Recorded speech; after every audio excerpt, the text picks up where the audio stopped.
Assalamualaikum warahmatullahi wabarakatuh. Perkenalkan, nama saya Muhammad Muslim dari Prodi Agroindustri kelas 1A. Di sini saya akan membahas tentang studi kasus korupsi suap menyuap dan dana uang bansos oleh mantan Menteri Sosial, yaitu Juliari Peter Batubara. Komisi Pemberantasan Korupsi masih terus menyelidiki dugaan penerimaan uang oleh mantan Mensos Juliari Peter Batubara. Dalam kasus bansos, penyidik KPK memeriksa saksi, yakni sekretaris pribadi Juliari, Selvi Nurbaiti, dan PNS Kemensos Fahri Isnanta. Penyelidik Komisi Pemberantasan Korupsi mendalami proses pemilihan perusahaan penyediaan bantuan sosial di Kementerian Sosial untuk wilayah Jabodetabek tahun 2020.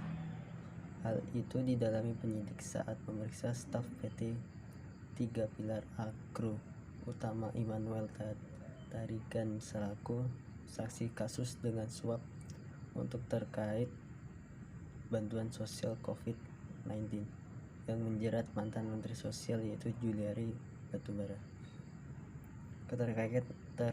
Keterkaitan antara PT 3 Pilar Agro Utama dalam kasus ini muncul ketika Direktur PT 3 Pilar Agro Utama Wan Guntar turut diamankan KPK dalam operasi tangkap tangan pada Desember 2020. Namun KPK tidak menetapkan Wan Guntar sebagai tersangka dalam kasus ini dan kemudian melepaskannya. Dalam kasus ini, Juliari diduga telah menerima uang sebesar 17 miliar rupiah yang kemudian digunakan untuk keperluan uang tersebut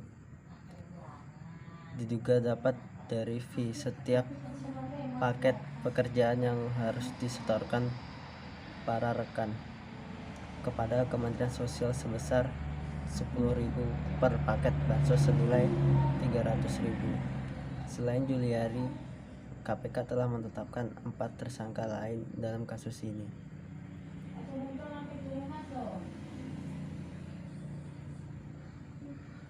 yaitu Metus Joko Santoso dan Adi Wahyono selaku pejabat pembuat komitmen di Kementerian Sosial,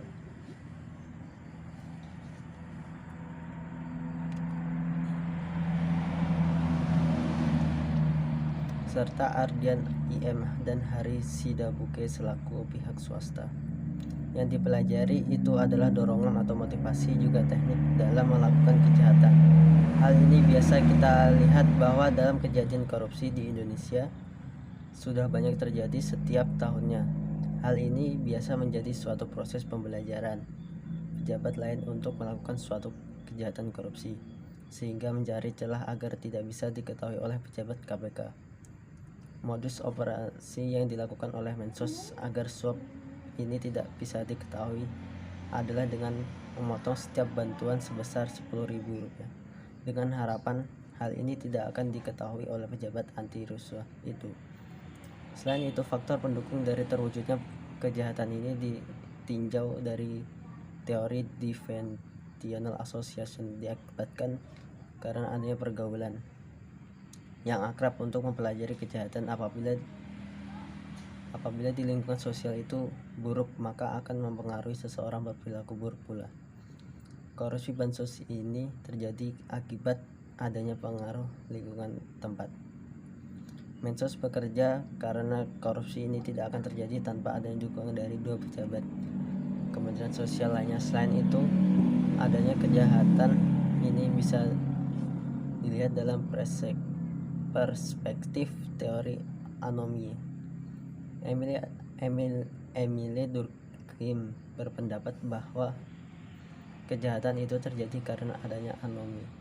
Anomi menurut Emile Durkheim adalah mengendornya pengawasan dan pengadilan sosial yang berpengaruh terhadap terjadinya kemerosotan moral, pada akhirnya menyebabkan individu sukar penyesuaian diri dalam perubahan norma. Bahkan kerap kali terjadi konflik norma dalam pergaulan. Banyak banyaknya kasus korupsi di Indonesia bisa jadi berdasarkan teori anomi. Ini membuat pejabat lain merasa bahwa korupsi itu adalah sesuatu yang wajar dilakukan, di mana diakibatkan individu tersebut sulit menyesuaikan diri dalam pergaulan sehingga adanya budaya malu yang dikembangkan di tangan pejabat Indonesia ketika ada pejabat yang korupsi. Jadi bisa saya simpulkan, studi kasus pada materi ini adalah itu merugikan negara dan masyarakat. Sekian, terima kasih dari saya. Wassalamualaikum warahmatullahi wabarakatuh.